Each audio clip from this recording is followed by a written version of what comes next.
silver bullet in franchising. What franchising is at its most basic is it's a process. It's tools and steps and procedures and support for you to run your own small business, small, medium, possibly large business.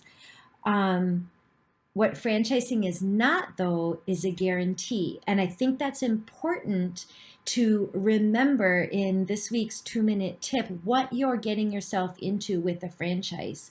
To me, I feel like you're giving yourself a step up. You're giving yourself a running start or a head start into business ownership. If this is your first toe dip into the water of owning your own business, the thought of having a franchisor partner to help you with how to set up, even how to set up your CRM, your website, your marketing, manage that manager in order to drive the business, work with your employees, make sure you're checking all those boxes. And then as you move forward, how to scale and how to grow your business because they've done it before. There's other franchise owners in the system that you can talk to and see how they started out and link arms with those that you connect with and move forward together.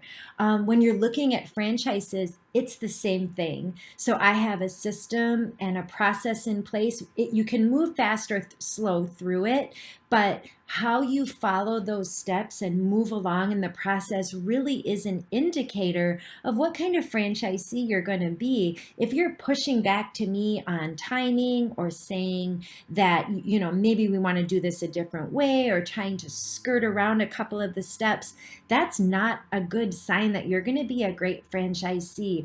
I do have an educational portal on my website to walk you through those steps, and I suggest that you look at it to make sure you have the time and the mental aptitude to devote to this process of being a business owner. You're going to follow a wonderful process and get to a fantastic solution, but you've got to get to step one. I hope that helps.